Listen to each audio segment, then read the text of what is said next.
So I said this and so the whole city of San Antonio was mad at me because they felt like I said Tim Duncan is the worst player in the world, but I did not say that.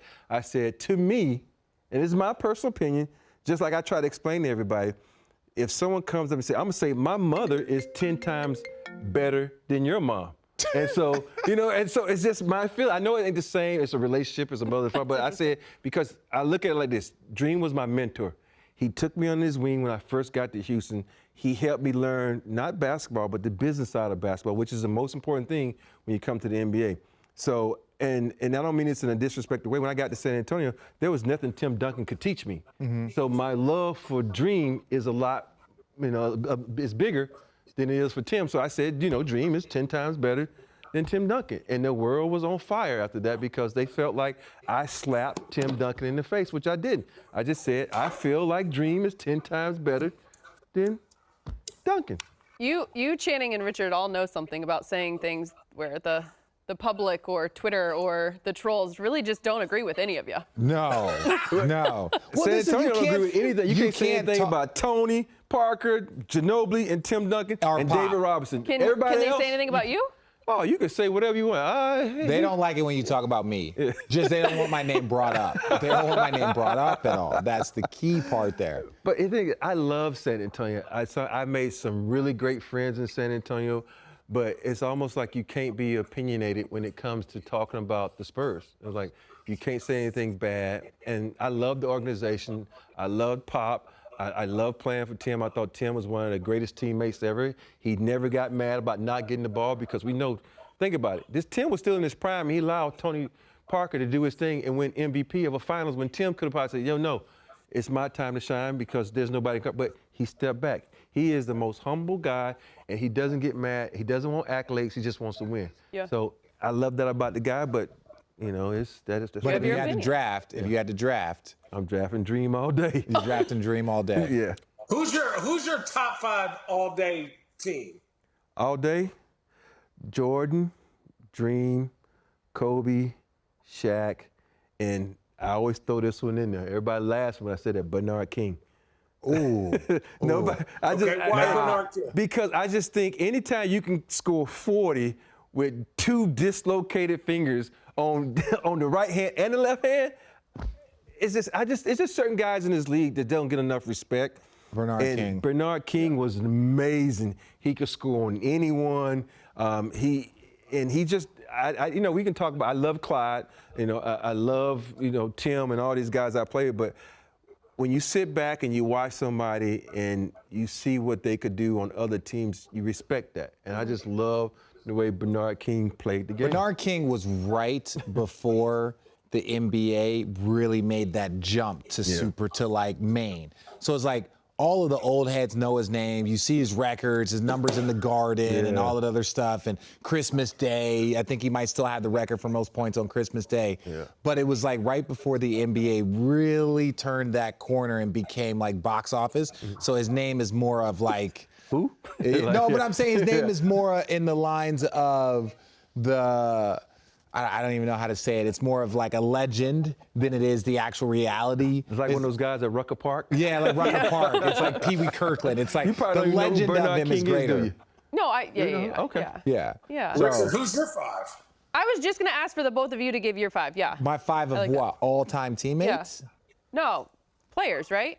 Did you say teammates, Yeah, Channing? players. Yeah, players or teammates? Yeah, your 5 teams. Oh, that's tough, man, because like, again, like it's so weird. You're gonna miss somebody. This is you hush your mouth. I think personally, actually in 2 weeks it'll change, right? What? In 2 weeks it changed. Yeah.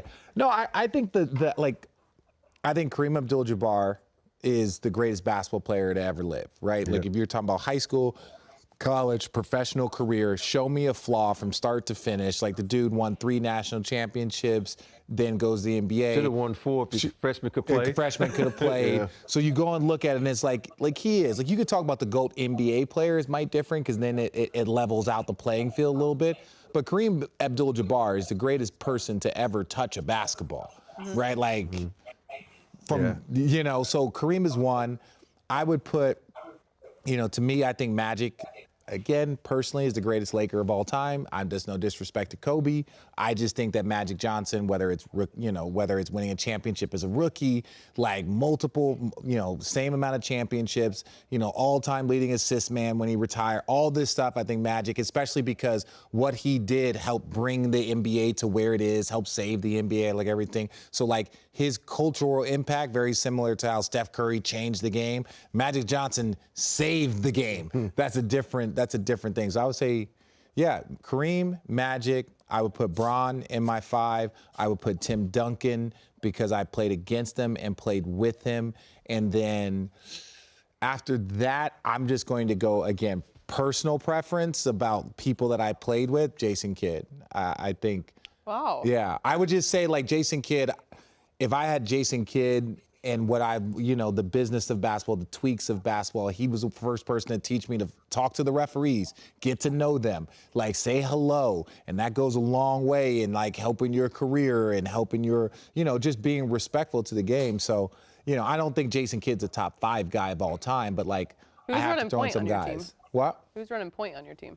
Jason Kidd. Jason Kidd. What about Magic? Magic can play any position. Yeah. Magic and Bron are like similar. You play any position. What about Bron? Yeah, they play any position. But J Kidd, with all due respect to both, as fast as Bron is, J Kidd was faster. J Kidd in his prime was fast. Yeah. He was a speedster. Who's your 5? Yo, Bron, Jordan, Kobe, Dirk, and Shaq.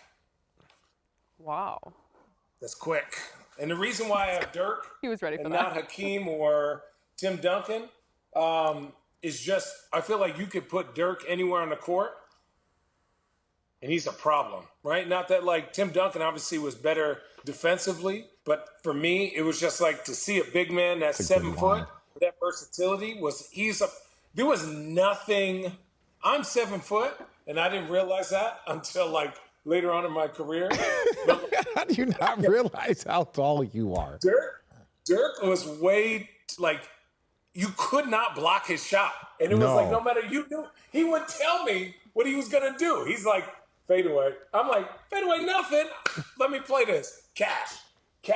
Give me the burger, right? He'd be like, give me this. I got a burger on me, and start shooting these things. And I'm just like, there's nothing I can do to guard this dude. Like, I have to just hack him. And it was just like, he just was just, you know a shot is coming. And then I would say, coming off the bench, I would say. Well, who said bench? It said 5. How are you doing a bench? Because everybody. Because it's my game, motherfucker.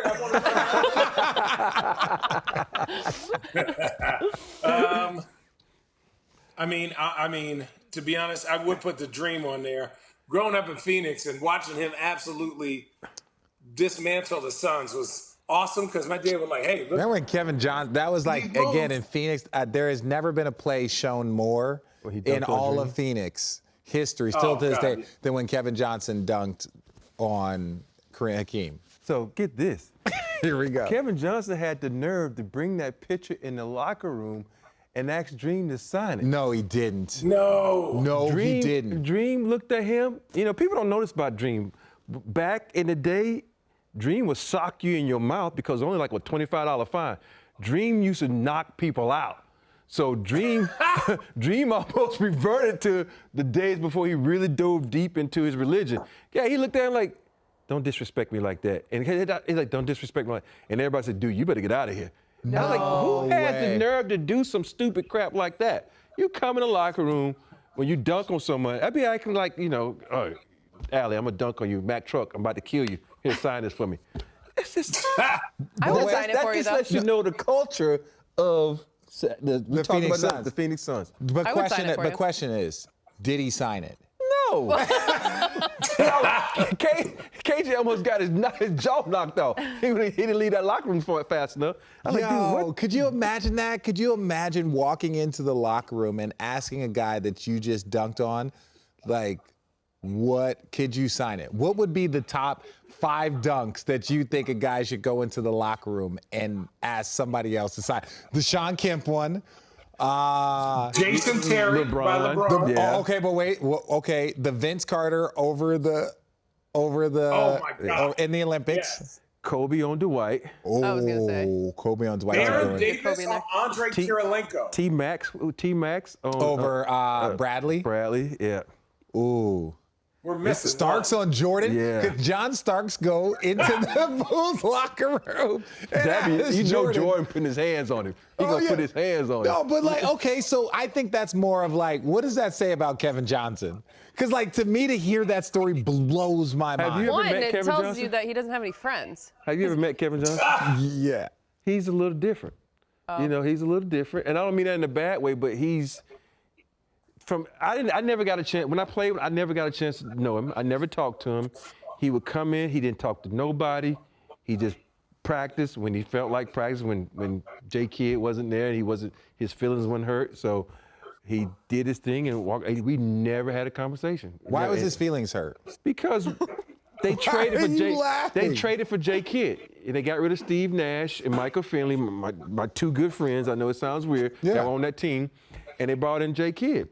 And he got his feelings hurt. He didn't even come to practice for 2 days. And so Really? yo, man, it was ridiculous, man.